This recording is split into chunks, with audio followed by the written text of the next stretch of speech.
Pues la segunda ponente es Concha Real, de Servicio de Ayuda a Domicilio.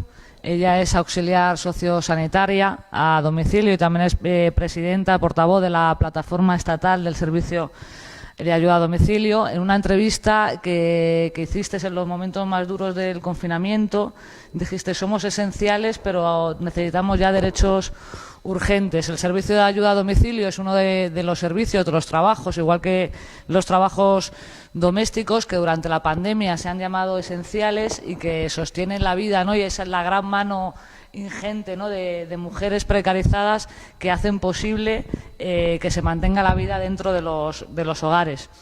Pues es preguntarte qué es para ti poner la vida en el centro. Buenos días. Muchísimas gracias por haberme invitado y un placer compartir este espacio con vosotras. ¿Qué supone para mí poner la vida en el centro? Poner la vida en el centro es cuidar con mayúsculas, es cuidarte desde que naces hasta que mueres y es hacerlo con corresponsabilidad. Llegados a este punto, todos y todas tenemos la obligación de asumir los cuidados como algo fundamental en nuestra vida, si es que creemos en una sociedad avanzada. Y para resumirlo, voy a leer lo escribe en el blog Celia Eras, es una militante del sindicato ELA del País Vasco, que me encantó, y dice: no hay cosa más revolucionaria y anticapitalista que los cuidados. Cuidar de una misma, de otras personas, implica protegernos mutuamente y crear ondas expansivas de solidaridad. Eso es ir totalmente contra el sistema actual. Cuidar es tejer relaciones frente al individualismo, revelar afectos frente a la desprotección, compartir rebeldías frente a la injusticia. Cuidar es proteger la tierra que pisamos, el agua que bebemos y empatizar con los seres vivos que nos rodean. Cuidar va más allá del binomio salud-enfermedad. Por eso es un acto revolucionario, con una dimensión ética de tal alcance que puede llegar a cambiar el mundo de la misma forma que lo está cambiando esta pandemia.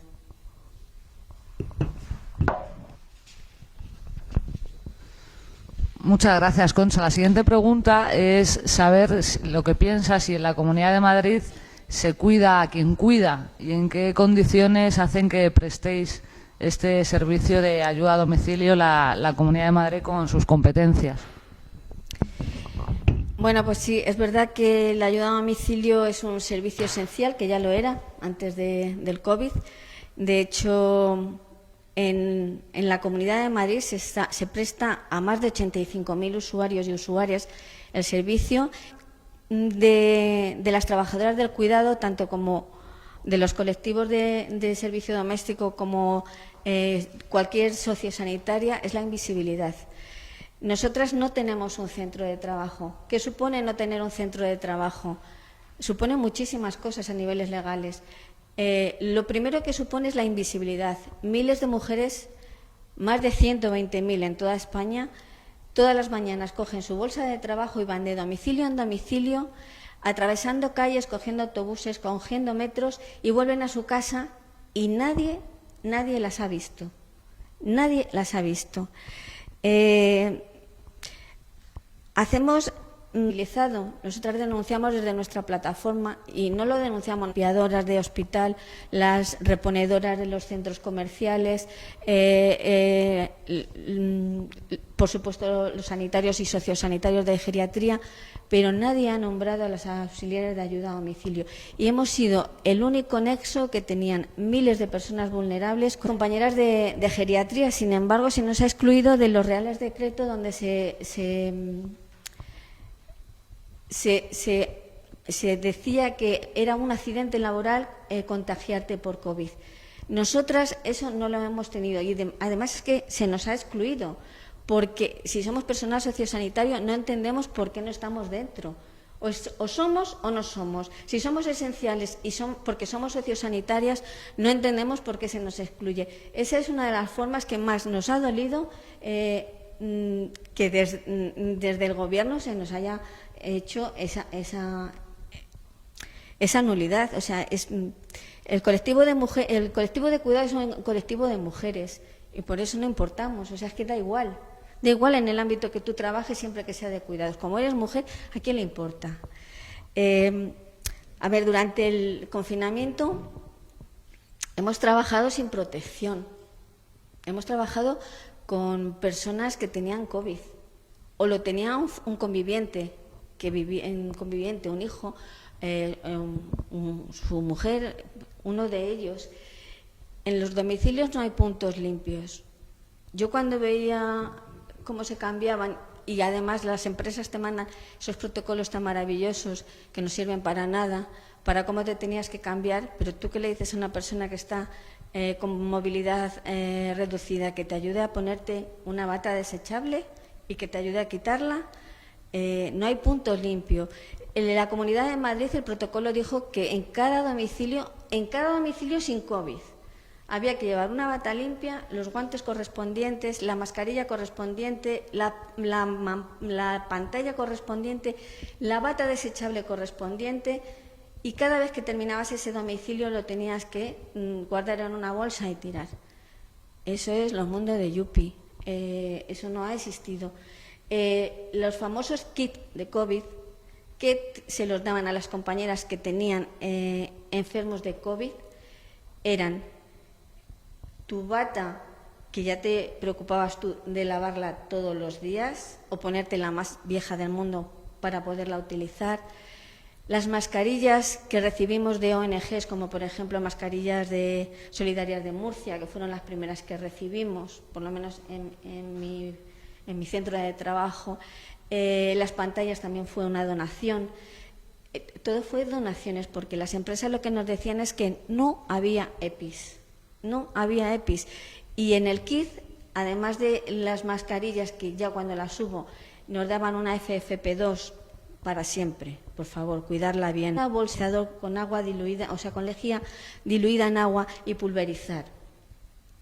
Y lo dejabas allí hasta la vez siguiente que llegabas. Eso eran los equipos de protección que hemos tenido las auxiliares de ayuda a domicilio. Pero no solamente eso, es que el servicio de prevención de las empresas han estado desaparecidas. Ha habido compañeras que son de riesgo y han seguido trabajando. No se nos hicieron PCR, no se hacían PCR ni siquiera los sanitarios. Caímos muchísimas compañeras enfermas de COVID, contagiamos a otros usuarios porque al final somos vector de contagio, somos correa de transmisión porque vamos de domicilio en domicilio en esas condiciones y caíamos enfermas, guardábamos una cuarentena y a los 14 días te volvías a marchar sin haberte hecho una PCR. Muchas de nosotras todavía con síntomas y no sabiendo si teníamos carga viral. Pero es que no existía un seguimiento del servicio de las trabajadoras del servicio de ayuda a domicilio, ni por parte de las empresas ni por parte de la administración correspondiente, sea un ayuntamiento o sea una comunidad autónoma. También hubo, ante la suspensión de servicios, porque claro, la población vulnerable que tiene estos servicios tuvo miedo, infinito miedo por lo que oía y lo que veía en la televisión. Hubo una suspensión muy grande en la Comunidad de Madrid y en todo el territorio español del servicio de ayuda a domicilio. ¿Qué ocurrió?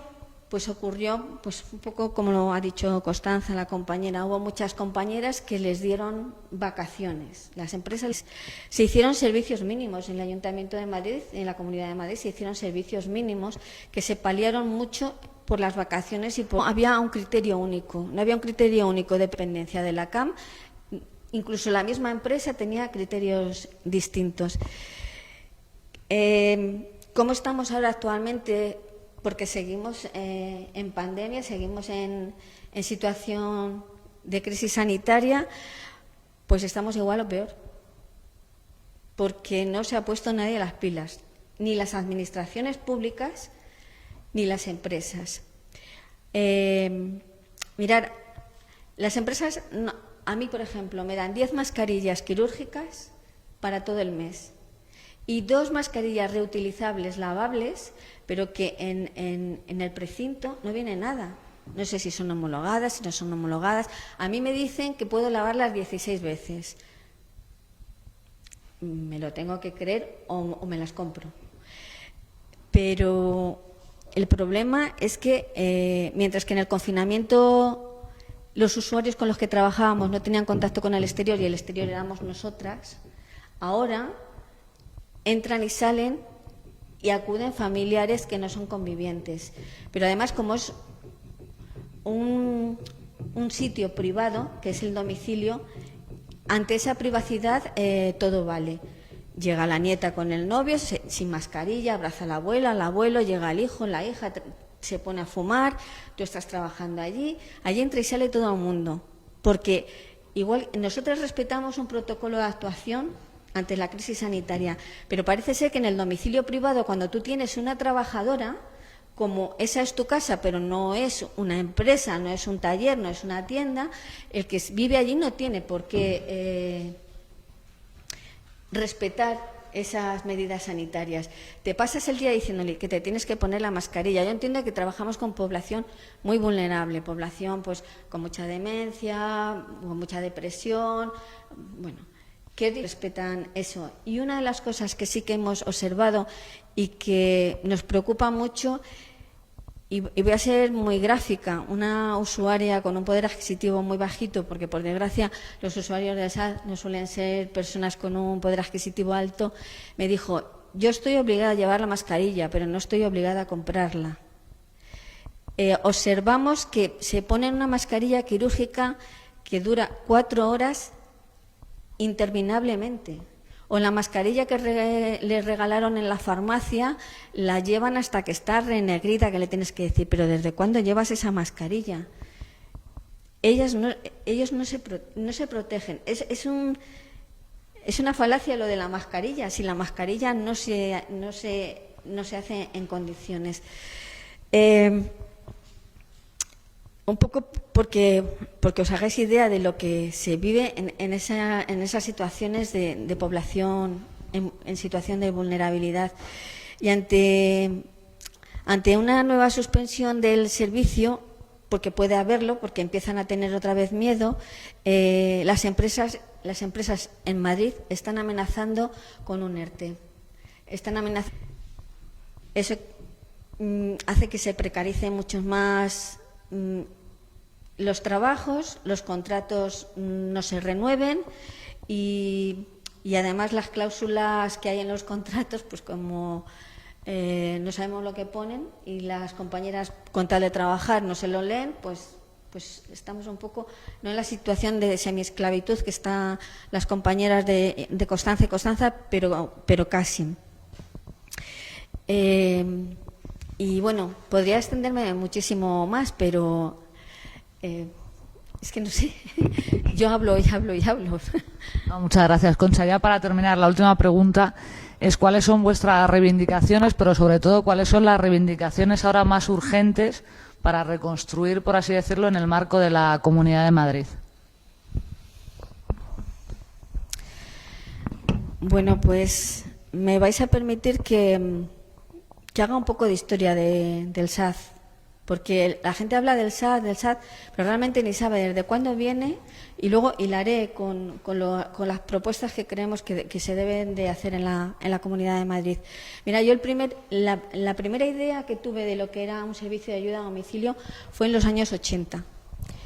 Yo tenía un amigo que entonces era educador de calle, y un día, tomando una cerveza, me cuenta que su trabajo por las mañanas en concreto era ir al domicilio de una familia en situación de exclusión social, que había 3 niños menores, uno de ellos adolescente, y que su trabajo era sacarlos de la cama y llevarlos al colegio para que al menos comieran un caliente una vez al día. Y el niño, que era adolescente, no dejara de ir al colegio porque ya estaba esnifando pegamento. Estoy hablando de los años 80. Y que con él iba una señora que lo que hacía era lavarlos, vestirlos, hacerles el desayuno, y cuando mi amigo Pablo se los llevaba a los niños, ayudaba a la mujer que era ciega a recoger la casa y hacerle la comida para que ella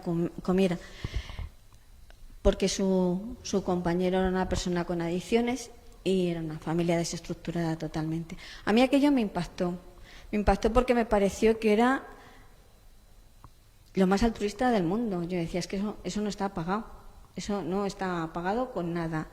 La segunda vez que yo tuve contacto con el SAD fue porque mis padres eran mayores, mi madre quedó en silla de ruedas, yo me sentía agobiada y fui a ver a la trabajadora social de mi barrio. Le conté llorando lo que me pasaba y me dijo, no te preocupes porque se le pondrá a tus padres una ayuda a domicilio. Y en 15 días, en los años 90, mis padres tuvieron un auxiliar de ayuda a domicilio. Y la tercera vez fue porque me quedé en el paro. Mi profesión como patronista no tenía salida porque se cerraron talleres y fábricas de confección y había que reconvertirse. Y la experiencia de cuidar a mis padres me llevó a hacer el curso de auxiliar de ayuda a domicilio, con la esperanza de que me parecía que aquello era maravilloso, poder ayudar a la gente más vulnerable. Y cuando entré, bueno, pues me di cuenta que la realidad era completamente distinta. En el año 2007, y con la aprobación de la Ley 39/2006 de la promoción de la autonomía personal y atención a la dependencia, se da un gran paso para miles de personas en el limbo del cuidado. Según la ley, se valoraba su situación y se prestaba el servicio que necesitaba. Se puso en valor a la cuidadora familiar no profesional que renunciaba a una vida laboral a cambio de una prestación económica y dada de alta en la Seguridad Social, situación que con los recortes se suprimió y que ahora se ha revertido.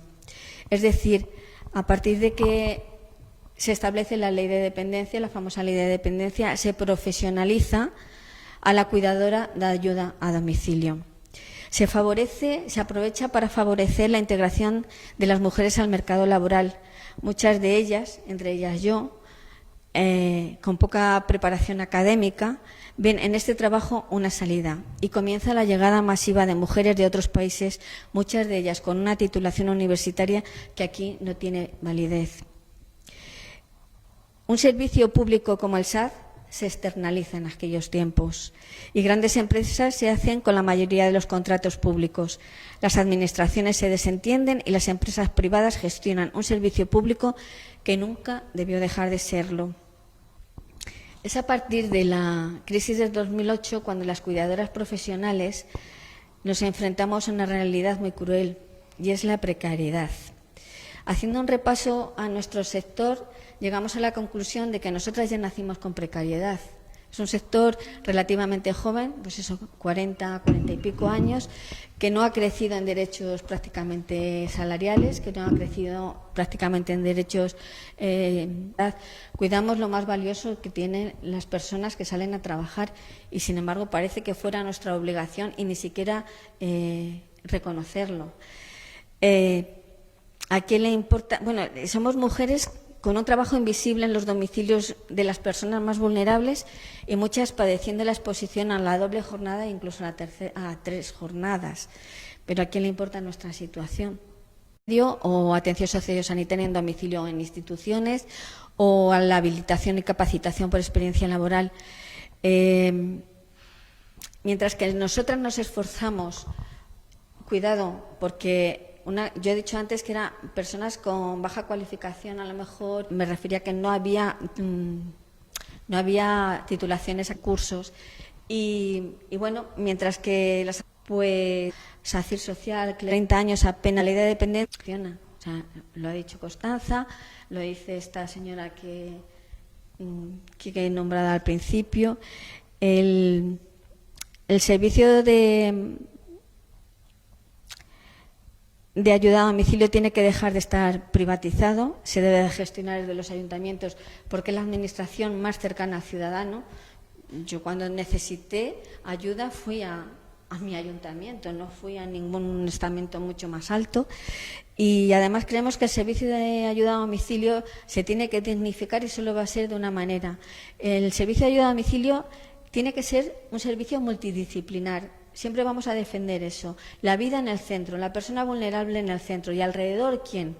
Alrededor tiene que estar una atención primaria reforzada, donde el auxiliar de ayuda a domicilio tenga acceso a poder hablar con la enfermera o con la médica de ese usuario, unos servicios sociales reforzados, unas trabajadoras sociales que no hagan un puro trámite administrativo, sino que realmente hagan el seguimiento de esos usuarios. Y nosotras sabemos lo que pasa en esos domicilios, nosotras sabemos qué necesidades tienen esos usuarios. Nosotras somos,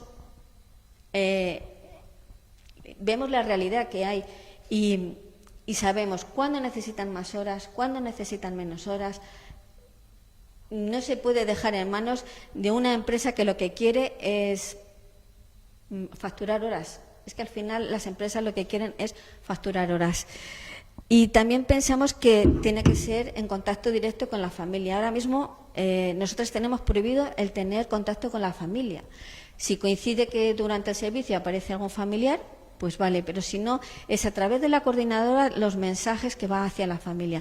Mira, que he encontrado a fulanita hoy muy malita, avisa a su familia, cuando lo más normal sería que fuera una relación mucho más cercana. No entendemos qué se gana con eso. Hablaban de no generar confianza para que no se abuse. Otra vez nos discriminan a las mujeres. Abusar. A mí me han prohibido ir al tanatorio a despedirme de una usuaria que adoraba y que había estado con ella 7 años. A mí me parece eso lo más ingrato del mundo. Y es que la familia no lo entendía. Porque al final somos parte de la familia. Porque si no somos parte de la familia, como les pasan a las compañeras, es que ¿qué somos, robots? Si somos cuidadoras. Que no se nos olvide que somos cuidadoras. Y bueno, otra de las cosas que ya dije que me iba a extender más en es la evaluación de riesgos laborales. En los domicilios no tenemos la evaluación de riesgos laborales. Choca el artículo 15 de la Constitución española, que es derecho a la vida y a la integridad física. Tenemos la Ley de Prevención de Riesgos Laborales, tenemos el 155 de la OIT, que nos apoya, nos avala como trabajadoras, pero siempre choca con el artículo 18 de la Constitución, el derecho a la inviolabilidad del domicilio. No lo entendemos, no entendemos por qué no se puede hacer una evaluación de riesgos laborales cuando para tener ese servicio el usuario da sus datos económicos, sus datos médicos, allí pasa el señor a mirar el contador del gas, el señor del contador del agua, allí pasa todo el mundo, pero no puede pasar un técnico de la empresa a hacer una evaluación de riesgos. Una evaluación de riesgos que pensar que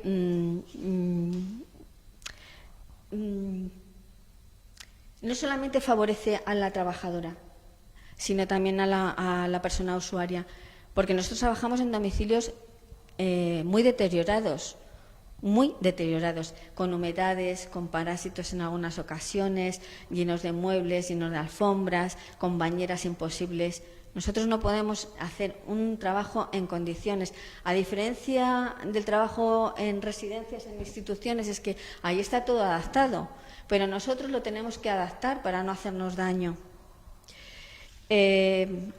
Y bueno, eso nos lleva a que no se nos reconoce ninguna enfermedad profesional. No tenemos reconocida ninguna enfermedad profesional. Y cuando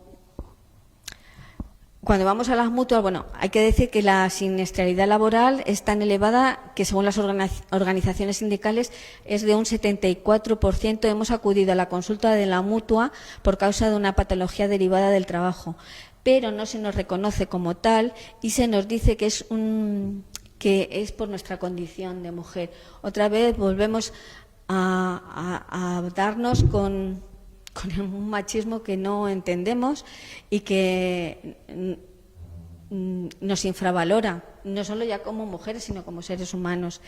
Pedimos una jubilación anticipada. Desgraciadamente, yo creo que no voy a poder seguir trabajando con 67 años, porque si sigo trabajando con 67 años, probablemente al día siguiente me tendrán que poner una compañera. El problema más importante y que más nos duele es que la mayoría de nosotras no se jubila. Se jubila con una incapacidad temporal, con 500 euros, después de haber dejado lo mejor de nosotras en esos domicilios, porque no podemos con nuestro cuerpo.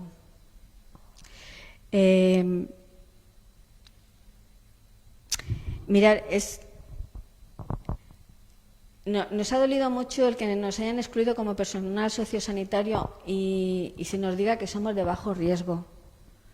¿Cómo se puede hacer un aseo encamado o un aseo en ducha en esos cuartos de baño chiquititos con un plato de ducha de 70 por 70 y una maldita mampara que nos parte la espalda, cuerpo a cuerpo, sujetando al usuario, dándole cremas, vistiéndole, movilizándole a una silla de ruedas?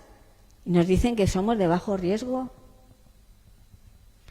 Yo invito de verdad a que la gente venga y conozca cómo se trabaja en un domicilio sin adaptar.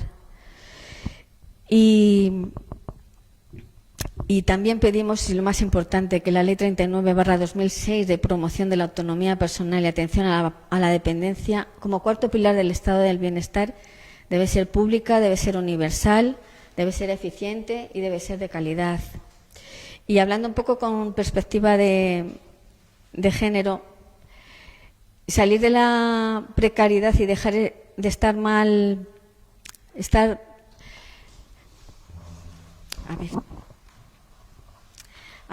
con perspectiva de género pedimos salir de la precariedad y dejar de estar pegadas al suelo que nos impide avanzar. Las condiciones de contratación eventual y jornada partida con salarios muy bajos nos abocan a tener doble o triple jornada laboral y no tener conciliación familiar, ni ocio, ni acceso a romper la brecha digital. Y esta precariedad imposibilita que en muchas ocasiones nuestros hijos y nuestras hijas no puedan mejorar sus condiciones de vida. Somos cuidadoras pobres que seremos mayores pobres por una jubilación indigna después de haber dado lo mejor de nosotras. ¿Qué demandamos a la Comunidad de Madrid? ¿Qué les pedimos a las personas que nos quieran escuchar de la Comunidad de Madrid? Hay que reforzar los servicios sociales. Hay que contratar a más trabajadoras sociales para que no hagan un trabajo meramente administrativo y hagan un trabajo de seguimiento real del SAD y que se cumplan los PIAs, porque no se hace. Hay que hacer una evaluación de la ley de dependencia, una resolución y un alta en el tiempo mínimo posible. Este año han muerto 108 personas diarias en España sin haber recibido la prestación que tenían reconocida por ley de dependencia. No se deben de permitir los contratos públicos del SAD y, además, no se debe de permitir que se oferten a la baja el precio hora, porque eso repercute en las condiciones de las trabajadoras. Y exigir que se cumplan los pliegos de condiciones. Y en esa exigencia está que se cumpla el convenio colectivo del sector. Y no permitir que liciten empresas que están con causas judiciales, que las hay. E intentar, sobre todo, revertir, cuando sea posible, la gestión privada. El SAD se debe de gestionar, ya lo he dicho antes, desde la administración más cercana al ciudadano, que es el ayuntamiento. Muchas gracias, Concha, por tu intervención, por contarnos pues todos los problemas que tiene el servicio de ayuda a domicilio y cómo se puede mejorar. Yo creo que ya pues toca que las administraciones públicas se hagan cargo y hagan todo lo posible para mejorar la vida de las personas que os dediquéis al servicio de ayuda a domicilio.